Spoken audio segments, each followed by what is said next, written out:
हाँ तो दोस्तों, आपने लास्ट क्लास मेरा देख लिया होगा। मैं उम्मीद करता हूँ आपने लेक्चर 1 और लेक्चर 2 दोनों देखा होगा। और दोनों देखने के बाद जो आज हम स्टार्ट करने वाले हैं, आपका फोकस बहुत अच्छा जाएगा उसके ऊपर। अगर आपने लेक्चर 1 और लेक्चर 2 बहुत अच्छे से ध्यान से देखा होगा तो लेक्चर 3 जो है आपका, वो बहुत ही जबरदस्त और मजा आने वाला है आप लोगों को। ठीक है, थोड़ा सा लेक्चर 3 स्टार्ट करने से पहले मैं आपको लेक्चर 1 और लेक्चर 2 की कुछ बातें याद करा दूं। हमने लेक्चर 1 और लेक्चर 2 दोनों में ही एक बात पढ़ी थी कि जो जीएसटी चार्ज होता है वो supply of goods and services और बोथ, यानी कि अगर वो सप्लाई हो रहा है गुड्स का या सर्विस का या दोनों का, except alcoholic liquor for human consumption.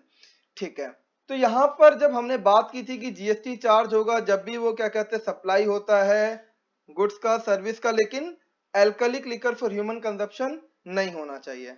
ठीक है, आज हम जो उसमें स्टार्ट करने वाले हैं वो स्टार्ट करेंगे कि सप्लाई का मतलब क्या है। यहाँ पर हमने बोल तो दिया कि सप्लाई के ऊपर जीएसटी चार्ज होगा, तो सप्लाई का मतलब क्या है। ठीक है, खैर सबसे पहले जब हम बात करते हैं कि जीएसटी चार्ज होगा तो जीएसटी के लिए सबसे पहले हमको लेवी और फिर कलेक्शन पे ध्यान देना है। यानी कि जब जीएसटी चार्ज होगा तो पहले लेवी होना चाहिए। अगर वो लेवी ही नहीं होगा तो जीएसटी चार्ज नहीं होगा। सबसे पहला काम क्या है? लेवी। दूसरा काम होता है कलेक्शन ऑफ टैक्स, और तीसरा काम होता है पर्सन लायबल टू पे टैक्स, यानी कि कौन बंदा पे करेगा अगर वो सप्लाई करता और सप्लाई लेवी होती है, यानी कि हर सप्लाई के ऊपर जीएसटी लेवी नहीं होती। जो सप्लाई जीएसटी के दायरे में आएगी जिस पे जीएसटी लेवी होगा, सिर्फ उसी सप्लाई के ऊपर जीएसटी लगेगा। और क्या कहते हैं उसको फिर कैसे कलेक्ट किया जाएगा और कौन कौन बंदे होंगे जो इस बात के लिए, यानी कि जो बंदे पेबल होंगे, लायबल होंगे जीएसटी को पे करने के लिए। ठीक है, तो सबसे पहले हम ये देखेंगे कि सप्लाई होता क्या है, फिर सप्लाई का स्कोप कितना बड़ा है, कहां तक सप्लाई है, किस किस चीज को सप्लाई माना गया है। कंपोजिट और मिक्स्ड सप्लाई, ये वर्ड आपने क्या कहते हैं, कंपोजिट और मिक्स्ड जो है आपने सर्विस टैक्स में भी पढ़ा होगा। तो कंपोजिट और मिक्स सप्लाई क्या होता है वो देखेंगे। फिर हम देखेंगे कि लेवी और कलेक्शन क्या होता है।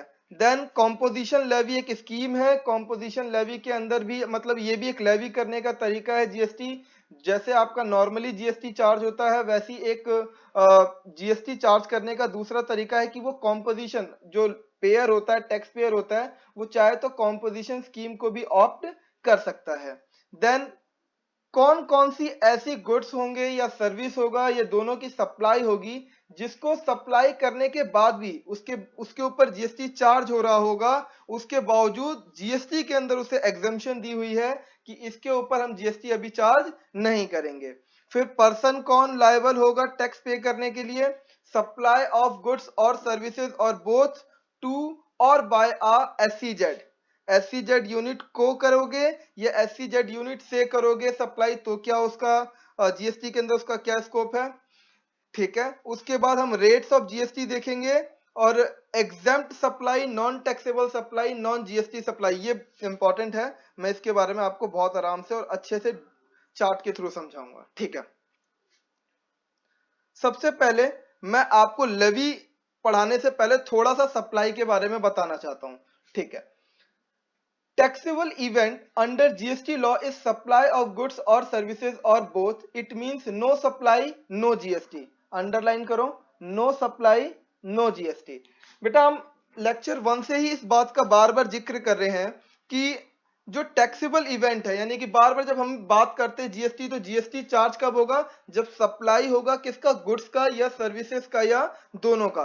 तो वो जो टैक्सेबल इवेंट है वो क्या है, सप्लाई। अगर सप्लाई ही नहीं होगा तो जीएसटी ही नहीं लग रहा उसके ऊपर। सोचो ना, जीएसटी की डेफिनेशन ही क्या कहती है कि जीएसटी चार्ज होगा जब भी सप्लाई होगा गुड्स या सर्विस या दोनों का। अगर मैं वहां से सप्लाई वर्ड हटा दूं तो जीएसटी किस पे लगेगा, खाली गुड्स और सर्विस पे तो नहीं लग सकता, कुछ ना कुछ एक्टिविटी होनी चाहिए, और उस एक्टिविटी को हमने यहाँ पे क्या बोला, सप्लाई। अब सप्लाई की अपनी पूरी डेफिनेशन है कि क्या क्या सप्लाई में होगा जिसके ऊपर जीएसटी चार्ज होगा। लेकिन अगर वो सप्लाई की डेफिनेशन में नहीं आता, अगर वो सप्लाई नहीं है तो फिर जीएसटी भी चार्ज नहीं होगा। ठीक है, अब इससे पहले कि मैं आपको सप्लाई की मीनिंग बताऊं, दो तीन बातें आपको जान लेना बहुत जरूरी है। सबसे पहले कि आपने देखा, हमने लास्ट क्लास में डिस्कस किया था कि हमारे पास जीएसटी के अंदर अगर इंट्रास्टेट अगर हम सप्लाई करते हैं तो उस पर सीजीएसटी और एसजीएसटी चार्ज होता है, ठीक है। अगर हम इंट्रास्टेट सप्लाई करते हैं तो उसके ऊपर आपका आईजीएसटी चार्ज होता है। तो यहां पर जब सप्लाई वर्ड हमने बोला तो वो सप्लाई सीजीएसटी के लिए, एसजीएसटी के लिए, आईजीएसटी के लिए, यूटीजीएसटी के लिए जो हम डेफिनेशन पढ़ने जा रहे हैं वो definition for all the acts, चाहे वो कहीं पे भी सप्लाई हो, विद इन स्टेट हो रही हो, इंटर स्टेट हो रही हो, यूनियन टेरिटरी में हो रही हो, कहीं पर भी अगर वो सप्लाई हो रहा है तो सबकी जगह उसका मतलब सेम ही रहेगा, ठीक है। The term supply has been inclusively defined in the act. तो यहां पर क्योंकि पूरे के पूरे जीएसटी में सप्लाई बहुत इंपॉर्टेंट वर्ड है, तो सप्लाई को कहां पे डिफाइन करना पड़ा फिर एक्ट में। तो सप्लाई को डिफाइन किया हुआ है एक्ट के अंदर, सेक्शन 7 में सप्लाई को डिफाइन किया हुआ है, ठीक है। The meaning and scope of supply under GST can be understood in the terms of following 6 parameters, ठीक है, which can be adopted to characterize a transaction as a supply। क्या क्या चीजें होंगी तो उसको सप्लाई बोला जाएगा, ठीक है। पहला, सप्लाई ऑफ गुड्स और services, supply of anything other than goods and services does not attract GST. अब ये इंपॉर्टेंट लाइन है। जब डेफिनेशन हमने स्टार्ट करी कि जीएसटी चार्ज होगा सप्लाई ऑफ गुड्स और सर्विसेज या दोनों पर, तो अगर वो गुड्स और सर्विसेज नहीं है, मतलब तीन बातें हो गई यहां पे कि पहला सप्लाई होगा तो जीएसटी लगेगा, सप्लाई गुड्स या सर्विस का होगा तो जीएसटी लगेगा। यानी कि अगर वो सप्लाई है और वो गुड्स एंड सर्विस ही नहीं है तो भी जीएसटी नहीं लगेगा, और अगर वो गुड्स एंड सर्विसेज तो है बट वो सप्लाई की डेफिनेशन में नहीं आ रहा तो भी जीएसटी नहीं लगेगा। यानी कि नो सप्लाई नो जीएसटी, ठीक है। तो सप्लाई ऑफ गुड्स और सर्विसेज में क्या कह रहा है कि अगर अदर देन गुड्स और सर्विसेज होगा तो उसके ऊपर जीएसटी नहीं लगेगा। ये आपको याद करना है, तभी मैं जो इसके बाद चार्ट बनाने वाला हूं आपको बहुत अच्छे समझ में आने वाला है, ठीक है। Supply should be made for a consideration, यानी कि अगर बगैर पैसों के लिए, कंसिडरेशन का मतलब क्या होता है, समथिंग इन रिटर्न। कंसिडरेशन का मतलब होता है समथिंग इन रिटर्न, कुछ बदले में मिलना चाहिए। भाई अगर मैं कुछ काम कर रहा हूं, फ्री में किसी के लिए कोई काम कर रहा हूं, मैं रोड पे किसी की मदद करना चाहता हूं, रोड पे कोई भूखा है, मैं उसको कुछ खाने के लिए दे रहा हूं या मैंने उसको कुछ पैसे दे दिए, तो भाई क्या ये सप्लाई हो गया? मैंने उसे गुड्स दे दिया तो क्या ये सप्लाई हो गया? नहीं, बदले में कुछ कंसीडरेशन मिलना चाहिए। अगर मैं उसके लिए कुछ कर रहा हूं तो वो भी मेरे लिए कुछ करे। अगर कंसीडरेशन नहीं है तो सप्लाई नहीं होगा, ठीक है। पहली बात क्या बोला हमने कि अगर वो गुड्स एंड सर्विसेज नहीं है तो सप्लाई ऑफ गुड्स, अगर गुड्स एंड सर्विस ही नहीं है तो उस पर जीएसटी कैसे लगेगा? भले वो क्या कहते हैं उसकी सप्लाई क्यों ना हो रही हो, लेकिन वो गुड्स और सर्विसेज की डेफिनेशन में ही नहीं आता तो उस पर जीएसटी नहीं लगेगा। अच्छा अब ठीक है, गुड्स भी है, सर्विस भी है, सप्लाई भी हो रही है, लेकिन बदले में कोई कंसिडरेशन नहीं आ रहा। जैसे मान लो मैंने कोई गुड्स, वो गुड्स जो जीएसटी में टैक्सेबल है, वो गुड्स मैंने रास्ते में किसी को हेल्प करते हुए दे दिया, लेकिन क्या बदले में मैंने कोई कंसिडरेशन लिया? नहीं लिया, तो क्या इसकी सप्लाई के ऊपर जीएसटी लगेगा? नहीं लगेगा, ठीक है।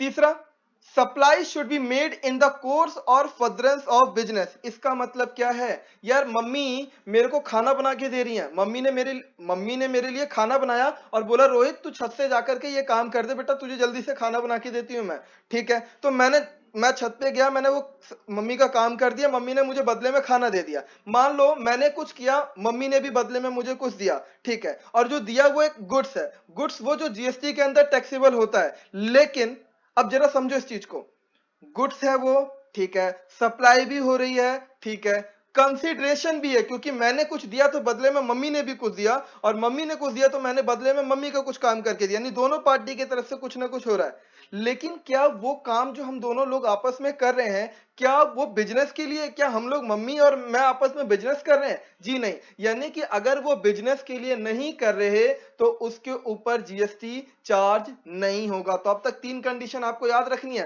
पहली कि वो गुड्स एंड सर्विस होना चाहिए, ठीक है। दूसरा, बदले में कुछ कंसिडरेशन आना चाहिए, और वो बिजनेस के लिए होना चाहिए या इन द कोर्स और फर्दरेंस ऑफ बिजनेस। इसकी डेफिनेशन हम बाद में देख लेंगे, फिलहाल आप ये समझो कि बिजनेस के लिए वो काम होना चाहिए, ठीक है।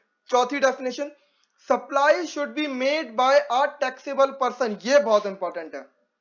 मान लो क्या कोई भी व्यक्ति सप्लाई करेगा तो क्या उसके ऊपर टैक्स लगा देंगे? यार जीएसटी में किसी को तो बोला होगा ना कि ऐसे वाले बंदे अगर सप्लाई करेंगे जिनका ये होगा, और ये बंदे अगर सप्लाई करेंगे तो उसको क्या कहते हैं, जीएसटी देना पड़ेगा। मैं एक एग्जांपल देता हूं कि जैसे मान लो जीएसटी में बोला कि किसी की भी टर्नओवर अगर 20 लाख से ऊपर हो गई, अब अगर वो सप्लाई करेगा तो वो टैक्सेबल पर्सन बन जाएगा। और अब वो जब सप्लाई करेगा गुड्स और सर्विसेज का for a consideration in the course और फर्दरेंस ऑफ बिजनेस, तो उस सप्लाई के ऊपर उसके ऊपर जीएसटी चार्ज किया जाएगा। ठीक है, तो चार कंडीशन, पहली वो गुड्स और सर्विस होना चाहिए, दूसरा कि वो कंसीडरेशन के लिए करना पड़ेगा आपको, अगर बदले में कोई कंसीडरेशन नहीं है तो क्या कहते हैं उसके ऊपर जीएसटी चार्ज नहीं होगा, तीसरा वो बिजनेस के लिए होना चाहिए, और चौथा टैक्सेबल पर्सन। टैक्सेबल पर्सन की हम डेफिनेशन बाद में देखेंगे, यहाँ पे हर एक वर्ड की डेफिनेशन है वो हम बाद में देखेंगे। फिलहाल आप इसकी एक जो नॉर्मल मीनिंग होती है उससे समझो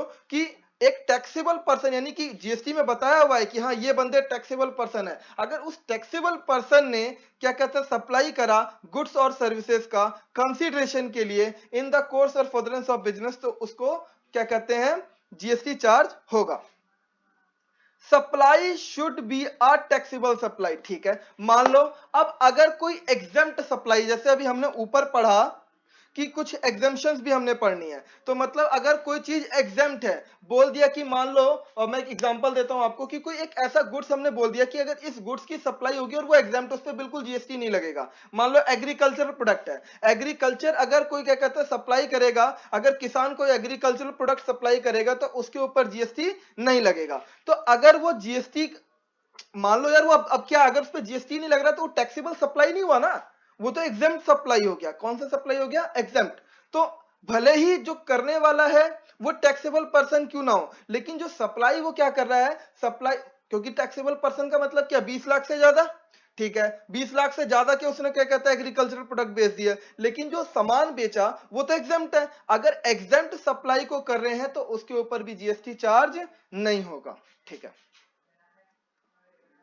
supply should be made with in the taxable territory. ठीक है, इसका मतलब क्या है, मान लो मैं इंडिया में बैठा हूं, ठीक है, इंडिया में बैठा हूं, मैंने कोई चीज बाहर से खरीदी और बाहर ही बेच दी, क्या इंडिया के अंदर उसका कोई काम किया, हमने उसको इंडिया के अंदर लेके आए? इंडिया में तो हमने कुछ किया ही नहीं, बाहर से खरीदा और बाहर ही बेच दिया, क्या इंडिया में उसकी सप्लाई हुई? अच्छा, अब ये इंडिया में हुई, इंडिया टैक्सेबल टेरिटरी है कि नहीं है, किस किस चीज को हम टैक्सेबल टेरिटरी बोलेंगे, इसकी भी हम डेफिनेशन पढ़ेंगे थोड़ी देर में। अभी हमको क्या क्या डेफिनेशन पढ़नी है कि गुड्स का मतलब क्या होता है, सर्विस का मतलब क्या होता है। ठीक है, उसके बाद कंसीडरेशन, किस किस चीज को कंसीडरेशन बोलेंगे, इन द कोर्स और फर्दरेंस ऑफ बिजनेस का मतलब क्या है, टैक्सेबल पर्सन कौन होते हैं, टैक्सेबल सप्लाई कौन सी होती है, और टैक्सेबल टेरिटरी कौन सी होती है। ठीक है, मैं बहुत शॉर्ट में आपको एक बार और याद करा देता हूं कि पूरे जीएसटी के अंदर जो जीएसटी चार्ज होगा, जो टैक्सेबल इवेंट है वो है सप्लाई। ठीक है, अब सप्लाई का मतलब यानी कि नो सप्लाई नो जीएसटी, अगर सप्लाई नहीं होगी तो जीएसटी भी चार्ज नहीं होगा। लेकिन सप्लाई के अंदर कितनी पैरामीटर, सारे पैरामीटर्स को हमको कवर करना है, और कितने पैरामीटर है? 6 पैरामीटर। पहला कि वो गुड्स और सर्विस की सप्लाई होनी चाहिए, दूसरा कंसीडरेशन के लिए होना चाहिए, तीसरा बिजनेस में होना चाहिए, चौथा टैक्सेबल पर्सन करेगा, टैक्सेबल सप्लाई होनी चाहिए, और टैक्सेबल टेरिटरी में। तो एक एग्जांपल लेता हूं मैं, मिस्टर रोहित जिसकी टर्नओवर 2 करोड़ है, तो जैसी 2 करोड़ बोला मैंने, ये क्या हो गया, टैक्सेबल पर्सन हो गया। ठीक है, वो गुड्स की सप्लाई कर रहे हैं, और वो गुड्स है मान लो शूज है। ठीक है, और ये टैक्सेबल है, इसको कोई एग्जेम्पशन नहीं है। अब टैक्सेबल पर्सन ने टैक्सेबल गुड्स, और वो क्या है, गुड्स है, यानी गुड्स और सर्विस में से किसी एक चीज में है, उसको सोल्ड कर दिया। सोल्ड सप्लाई की डेफिनेशन में कवर होती है, जब हम सप्लाई की मीनिंग पढ़ेंगे यहाँ पे, तो सोल्ड को ही सोल्ड को सप्लाई भी बोला गया, मतलब सप्लाई के अंदर बहुत सारी चीजें हैं, किस किस चीज को सप्लाई बोला जा सकता है, तो सोल्ड भी सप्लाई का एक हिस्सा है। ठीक है तो गुड्स को सोल्ड किया यानी कि सप्लाई किया, सप्लाई हो रहा है गुड्स का जो कि टैक्सेबल है और कर भी रहा है टैक्सेबल पर्सन, सोल्ड कर दिया मिस्टर मिस्टर मनोज को, ठीक है, मिस्टर मनोज को सोल्ड कर दिया और बदले में कंसिडरेशन चार्ज किया 5,000 रुपीज, तो कंसिडरेशन भी है। अच्छा, और रोहित ने जो क्या कहता है मिस्टर मनोज को बेचा, तो ये बिजनेस में बेचा, यानी रोहित का बिजनेस है, वो शूज बेचता है, ठीक है, तो अगर उसकी एक जूते की दुकान है और वो जूते बेच रहा है वहां से, उसका क्या कहते हैं जो टर्नओवर है 2 करोड़ है, तो वो टैक्सेबल पर्सन बन गया, उसने एक टैक्सेबल गुड्स को सप्लाई किया मिस्टर मनोज को, बदले में कंसिडरेशन भी लिया 5,000 रुपए का, और ये सारी की सारी चीज कहां पे हो रही है, मान लो दिल्ली में हो रही है, और मान लो कि दिल्ली, अभी हम मान के चलते हैं कि दिल्ली टैक्सेबल टेरिटरी के अंदर है, वैसे तो है ही यार, पूरा इंडिया टैक्सेबल टेरिटरी के अंदर है, लेकिन हम इसकी डेफिनेशन जब देखेंगे तो हमें और क्लियर हो जाएगा। तो ये एक एग्जांपल है कि इस इवेंट पे, अब ये जो इवेंट हुआ यहाँ पे, इसके ऊपर जीएसटी चार्ज किया जाएगा, तो इस 5,000 के ऊपर जीएसटी चार्ज किया जाएगा, और मान लो जीएसटी का रेट 18% है, तो इसके ऊपर 900 रुपीज का जीएसटी चार्ज होगा, ठीक है। अब कुछ बातें हमें यहाँ पे देखनी है फर्दर। हाँ, एक्सेप्शन, कुछ एक्सेप्शन, एक्सेप्शन का मतलब होता है इनके, इन चीजों को किया जाएगा तो इसको सप्लाई नहीं बोला जाएगा, जैसे any transaction involving supply of goods और services without consideration is not a supply, मतलब अगर कोई चीज विदाउट कंसिडरेशन होगा तो उसको सप्लाई नहीं बोलेंगे। बियरिंग फ्यू एक्सेप्शन, लेकिन कुछ एक्सेप्शन है ऐसे, मतलब कुछ ऐसी चीजें हैं, कुछ ऐसी जगहें हैं जहां पर आप विदाउट कंसीडरेशन भी अगर सप्लाई करोगे तो उसको सप्लाई बोला जाएगा। मैं आपको याद कराने के लिए अभी बता देता हूं, अगर आप इंपोर्ट करते हो सर्विसेज का, भले ही आप बिजनेस में करो या ना करो, तो उसको सप्लाई बोला गया है, ठीक है। और आपने उसे कब विदाउट कंसिडरेशन किया, मान लो आप, मेरा एक बिजनेस है इंडिया के अंदर और मेरा एक बिजनेस है बाहर, और मैं बाहर अपने ही किसी बिजनेस से कोई चीज अगर इंपोर्ट करता हूं सर्विसेज को, तो अब भले ही मैं उसे विदाउट कंसिडरेशन क्यों ना करूं, तो उसके ऊपर जीएसटी चार्ज होगा, उसको सप्लाई बोला जाएगा, उसे हम बाद में देखेंगे, ठीक है। पूरी हम डेफिनेशन पढ़ने वाले अच्छे से, आज हम पूरा क्लियर याद कर लेंगे, इसकी मैं गारंटी देता हूं आपको, ठीक है। Further, import of services for a consideration, लो एक लाइन आ गई, import of services for a consideration, ठीक है भैया, अभी तक सही है, इंपोर्ट हो रहा है सर्विसेज का, ठीक है, कंसिडरेशन के लिए हो रहा है, ठीक है। Whether or not in the course और furtherance of business treated as supply, इसका मतलब क्या है यार, अभी तक तो हमने ये पढ़ा था बच्चों कि अगर वो बिजनेस के लिए नहीं होगा तो उसको सप्लाई नहीं बोला जाएगा, लेकिन इसका भी एक एक्सेप्शन है। तो अभी तक हमने 2 एक्सेप्शन देखे, पहला कि कुछ ऐसी जगह है, कुछ ऐसी कंडीशंस है जहां पर हम विदाउट कंसीडरेशन करेंगे तो भी वो सप्लाई माना जाएगा, और दूसरा एक्सेप्शन कि अगर आप सर्विसेज को इंपोर्ट कर रहे हो विदाउट कंसीडरेशन या विद कंसीडरेशन, अगर आप सर्विसेज को इंपोर्ट कर रहे हो, चाहे आप उसको बिजनेस में यूज करो या बिजनेस में यूज ना करो, उसको भी सप्लाई बोला जाएगा, ठीक है। मैं आपके सामने एक चार्ट बना रहा हूं, आप जरा इसको देखना।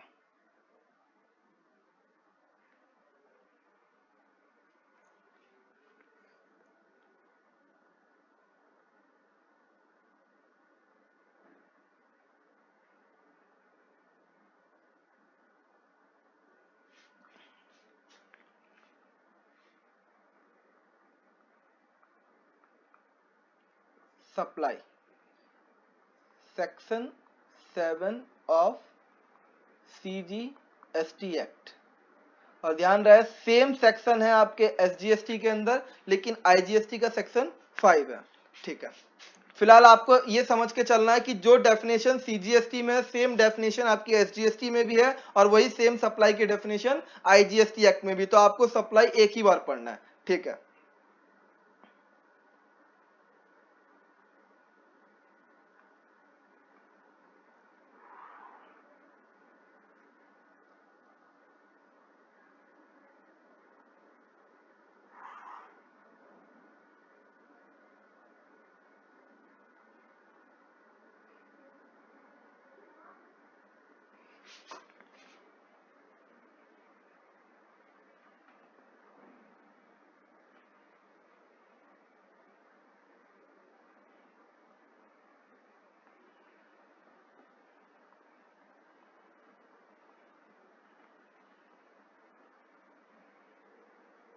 आप बस इसे देखो, जब मैं ये चार्ट बना दूंगा उसके बाद जब हम रियलिटी में एक्ट को पढ़ेंगे, सेक्शन 7 को पढ़ेंगे, तो आपको ऐसा लगेगा यूं मिनटों में याद हो जाएगा, मिनटों में याद हो जाएगा पूरा का पूरा सेक्शन 7।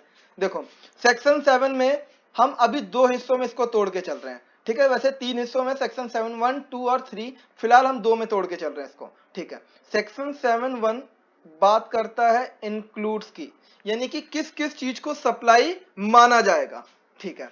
सेक्शन 7 2 कहता है एक्सक्लूड्स की, कि इसको कभी भी सप्लाई नहीं बोला जाएगा, ठीक है।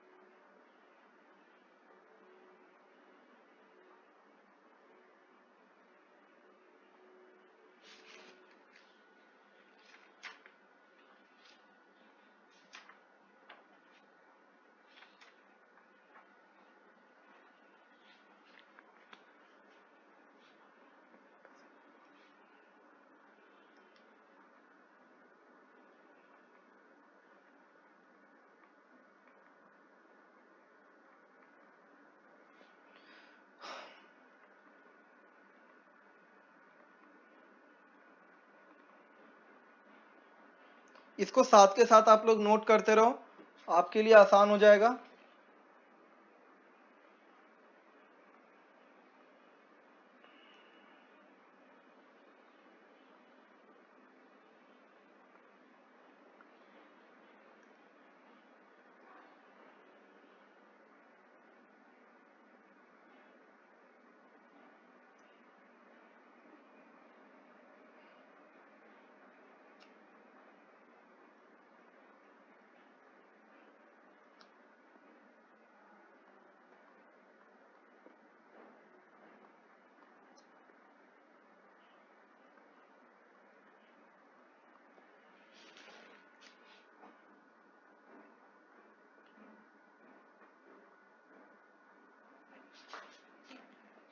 अब जरा समझो, सेक्शन 7 जो डेफिनेशन देता है सप्लाई को, बताता है कि सप्लाई क्या है, तो सेक्शन 7 1 कहता है कि क्या क्या चीजों को हम सप्लाई बोलेंगे, और सेक्शन 7 2 बताता है कि किस किस चीज को हम सप्लाई नहीं बोलेंगे, ठीक है। अब सेक्शन, अभी हमने जब ऊपर पीछे पढ़ा तो हमने क्या क्या पढ़ा, कि जब भी सप्लाई होगा तो वो गुड्स एंड सर्विसेज का होना चाहिए, ठीक है। यानी सप्लाई गुड्स और सर्विसेज का होगा, बदले में कंसिडरेशन आना चाहिए, टैक्सेबल पर्सन उसको करेगा, ठीक है। ये सारी चीजें हमने पढ़ी, ठीक है। वो हमने ये भी पढ़ा कि वो विद कंसिडरेशन और विदाउट कंसिडरेशन हो सकता है, ठीक है। यानी कि हमको ये बात तो पता चल गई कि विद कंसिडरेशन में सप्लाई होता है, और कुछ कंडीशंस ऐसी है जहां पे भले ही विदाउट कंसिडरेशन क्यों ना हो उसको भी हम सप्लाई बोलेंगे, ठीक है।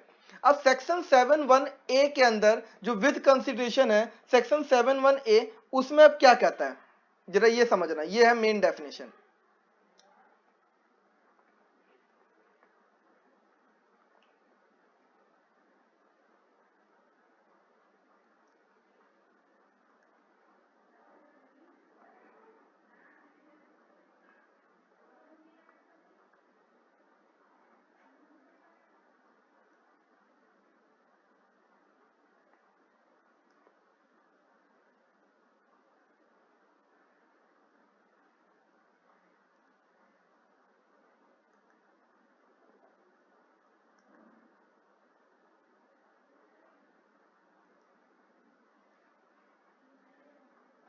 देखो क्या कह रहा है, all form of supply of goods और सर्विसेज और बोथ। अभी जब सेक्शन 7(1)(a) बात कर रहा है तो ये कह रहा है कि चाहे वो कोई सा भी गुड्स हो या सर्विस हो, अगर उसकी सप्लाई हो रही है, सप्लाई का मतलब यहाँ पे क्या बोला हुआ है, ये डेफिनेशन, मतलब ये आपको कंडीशन याद रखनी है। पहला, sale, barter, exchange, lease, rental, license और डिस्पोजल, ठीक है, ठीक है। ये सच एस ली sale, barter, exchange, lease, rental, licence, disposal made और एग्रीड टू बी मेड, यानी कि आपने सप्लाई ऑफ गुड्स और सर्विसेज का मतलब है कि किसी भी गुड्स या सर्विसेज की आपने सेल किया हो या बार्टर किया हो या आपने एक्सचेंज किया हो या लीज पे दिया हो, रेंटल लिया हो, लाइसेंस हो या उसको डिस्पोज कर रहे हो या कर दिया या आप करने वाले हो, ठीक है, किसके लिए? For a consideration, for a consideration, for a consideration. और चौथा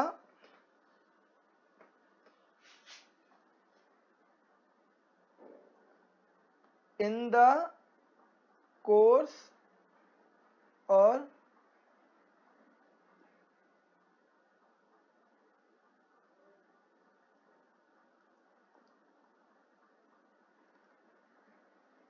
ठीक है, यानी सप्लाई का मतलब क्या है? Supply means all form of goods, all form of supply of goods और सर्विसेज और both such as sale, lease, barter, rental, exchange, license, disposal, made और agreed to be made for a consideration in the course और furtherance of business. इसका मतलब क्या है कि आप सेल कर रहे हो या आपने कर दिया, बदले में आपको कंसीडरेशन मिल रहा है और आपको इसे किसके लिए करना है? इन द कोर्स और फर्दरेंस ऑफ बिजनेस, ठीक है।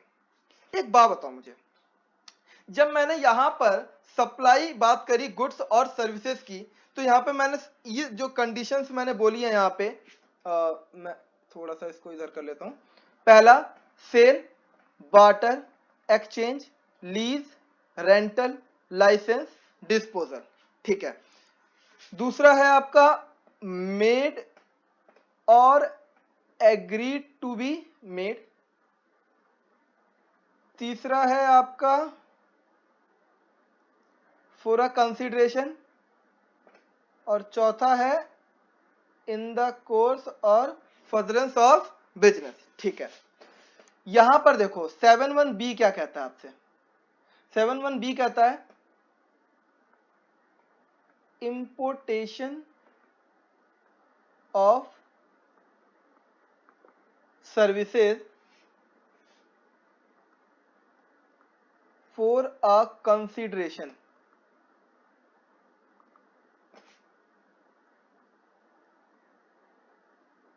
whether or not in the course or furtherance of business। चलो अब यहां तक की बात को जरा हम लोग अच्छे से समझते हैं। मैंने क्या बोला कि सप्लाई का मतलब है कि सप्लाई में हमने ये देखा कि वो हो चाहे तो विद कंसीडरेशन भी हो सकता है या विदाउट कंसीडरेशन भी हो सकता है, ठीक है। ये हमने कहां पढ़ा? अभी हमने ऊपर एक्सेप्शन में पढ़ा था कि वैसे तो सप्लाई का मतलब है कि आपकी 6 पैरामीटर्स पे वो आना चाहिए। 6 पैरामीटर्स का मतलब गुड्स और सर्विसेज का सप्लाई हो रहा हो, फॉर अ कंसीडरेशन हो रहा हो, क्या कहते हैं, टैक्सेबल पर्सन कर रहा हो, टैक्सेबल टेरिटरी में कर रहा हो, टैक्सेबल गुड्स होने चाहिए। लेकिन हमने ये भी देखा कि कुछ कंडीशंस में वो चाहे तो विदाउट कंसीडरेशन भी सप्लाई हम मान लेंगे। दूसरा एक्सेप्शन हमने देखा कि वो हमेशा इन द कोर्स और फर्दरेंस ऑफ बिजनेस होना चाहिए, लेकिन कुछ कंडीशन है ऐसी, और वो कुछ कंडीशन बताई थी वहां पे कि अगर आप सर्विसेज का इंपोर्ट कर रहे हो और वो सर्विसेज का इंपोर्ट आप कंसीडरेशन के लिए कर रहे हो, तो फिर चाहे आप वो इन द कोर्स करो या इन द क्या कहते हैं weather or not in the course of furtherance, यानी भले ही आप बिजनेस के लिए करो या बिजनेस के लिए ना करो। मैं आपको एक एग्जांपल देता हूं, ठीक है। मान लो एबीसी लिमिटेड एक कंपनी है, ठीक है। उस कंपनी ने कोई सर्विसेज बाहर से इंपोर्ट करी तो वो सप्लाई माना जाएगा। लेकिन मान लो मैं मिस्टर रोहित, मैंने अगर मान लो कोई बाहर से सर्विसेज इंपोर्ट करी, मान लो मुझे अपने मैरिज फंक्शन के लिए क्या कहते हैं जो पार्टी को डिजाइन कराना था पूरा कि पार्टी कैसे होनी चाहिए, तो मैंने पार्टी डेकोरेटर वगैरह की सर्विसेज पूरी जो है बाहर से ली। बाहर के बंदे मुझे पता था कि बहुत अच्छे से मैनेज करते हैं इन सारी चीजों को, तो मैंने बाहर से ये सब जो है सर्विसेज को लिया कि आप बताएं कि मुझे कैसे क्या कहते हैं पूरा मैरिज फंक्शन को वो करवाना चाहिए, अटेंड करवाना चाहिए लोगों से, और कैसे उसकी पूरी मैनेजमेंट करनी चाहिए। तो मैंने बाहर के किसी बंदे से उस सर्विसेज को ली, ठीक है। अब मैंने तो बिजनेस के लिए नहीं ली, क्यों? क्योंकि भाई मेरा बिजनेस थोड़ी होगा यार रोज रोज शादी करने का, ठीक है। शादी करना मेरा कोई बिजनेस नहीं हो सकता। लेकिन मैंने तो पर्सनल पर्पस के लिए लिया अपना, ठीक है। अब मैंने भले ही पर्सनल पर्पस के लिए लिया हो, लेकिन सप्लाई क्या कहता है, सप्लाई की डेफिनेशन में कहता है कि अगर आपने सर्विसेज को इंपोर्ट किया है और वो सर्विसेज आपने इंपोर्ट किया, इंपोर्ट मतलब बाहर से लिया है आपने, और वो आपने पैसे देकर के लिया। अगर मैंने बाहर कोई मेरा रिलेटिव होता, रिलेटिव से ले रहा होता, तो हो सकता था वो सप्लाई ना हो, क्योंकि वो रिलेटिव को फ्री में दे दिया। मान लो रिलेटिव ने मेरे को फ्री में ये काम कर दिया, कहा कि यार मेरे, मान लो मेरा भाई रहता बाहर, मेरे भाई ने मेरी शादी के लिए बाहर से सारी चीज डिजाइन कर, वो डेकोरेटर है वहां का, ठीक है। तो उसने क्या कहते हैं, जो पूरे मैरिज को जो डेकोरेट करते हैं या फिर फंक्शन को डेकोरेट करते हैं, उसने मुझे फ्री में सर्विस दे दी। तो यहां पर अगर मैंने इंपोर्ट करी सर्विस की और फ्री में कर ली, अगर फ्री में कर ली, तो फिर आगे की तो कंडीशन की बात ही नहीं आती, क्योंकि यहां पे पहली कंडीशन ही क्या कह रहा है आपको कि सर्विस इंपोर्ट होनी चाहिए। दूसरा, पूरा कंसीडरेशन होना चाहिए। अगर वो कंसीडरेशन के लिए नहीं है, तब तो आगे का मतलब ही नहीं है ना कि फिर वो बिजनेस के लिए है या नहीं है। अरे फिर तो वो सप्लाई नहीं माना जाएगा, क्योंकि वो कंसीडरेशन के लिए है ही नहीं, ठीक है। यानी कि हमने दूसरी कंडीशन देखी कि वो कंसीडरेशन के लिए होनी चाहिए। अब मान लो वो कंसीडरेशन के लिए भी है। अब तीसरी कंडीशन जैसी वो कंसीडरेशन के लिए होगी, फिर चाहे मैंने पर्सनल पर्पस के लिए उस सर्विस को इंपोर्ट किया हो या मैंने उसे अपने बिजनेस पर्पस के लिए करा हो, अगर मैं सर्विस इंपोर्ट करूंगा तो मुझे उसके ऊपर जीएसटी देना ही देना पड़ेगा, ठीक है।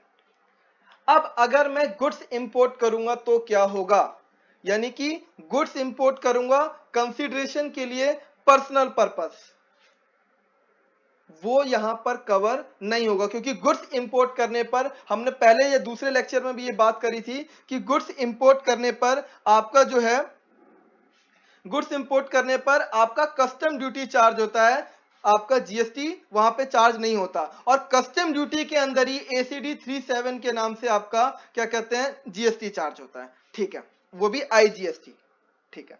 अब हमने क्या देख लिया, हमने देख लिया कि अगर सप्लाई में, हमने देखा कि सप्लाई में क्या क्या चीजें इंक्लूड्स हैं। तो हमने देखा कि अगर विद कंसीडरेशन है तो दो बातें, कि पहला, all form of supply of goods and services, जैसे sale, barter, lease, exchange, rental, licence, disposal, made और agreed to be made for a consideration in the course और फर्दरेंस ऑफ बिजनेस, ठीक है। दूसरा कि अगर आप सर्विस को इंपोर्ट कर रहे हो फॉर अ कंसीडरेशन, चाहे फिर वो फिर बिजनेस के लिए हो या ना हो, यानी कि पहली वाली कंडीशन और दूसरी वाली, मतलब 71A में और 71B में आपको क्या अंतर नजर आ रहा है। यहां पर पहली बात, अगर कोई भी सर्विसेज, यहां पर अगर कोई सर्विसेज हो रही हैं तो वो जाहिर सी बात है इंट्रा स्टेट होगी। यहां पर जो सर्विसेज होंगी वो इंट्रा स्टेट होगी। यहां पर जो सर्विस होगी, क्योंकि इंट्रा और inter with in India, with in India, अगर विद इन इंडिया कोई भी सर्विसेज हो रही हैं तो वो कैसा होना चाहिए, इन द कोर्स और फर्दरेंस ऑफ बिजनेस होना चाहिए, ठीक है। लेकिन अगर आप बाहर से कोई सर्विसेज इंपोर्ट कर रहे हो तो फिर वो कंसीडरेशन के लिए अगर आप कर रहे हो, तो चाहे वो बिजनेस के लिए हो या बिजनेस के लिए ना हो, वो फिर भी सप्लाई माना जाएगा, ठीक है। यहां तक आपको समझ में आ गया। अब जरा इधर देखो, 71C कहता है कि अगर विदाउट कंसीडरेशन होगा तो भी हम उसको सप्लाई मान लेंगे, यानी कि अभी तो हमने यार पढ़ा था ना पीछे कि विदाउट कंसीडरेशन सप्लाई नहीं होता, लेकिन हमने नीचे एक्सेप्शन में पढ़ा था, अगर आपको याद होगा, मैं दिखा देता हूं आपको थोड़ा सा, आप यहां देखो, ये देखो पहली कंडीशन क्या कह रहा है, any transaction involving supply of goods और services without consideration is not a supply bearing few exception, यानी कि कुछ कंडीशन, कुछ एक्सेप्शंस है जहां पर विदाउट कंसीडरेशन भी अगर सप्लाई होगा तो उसको सप्लाई माना जाएगा। वही अब हम पढ़ने वाले हैं, और ये कहां लिखा हुआ है, 71C के शेड्यूल 1 में। शेड्यूल 1 के अंदर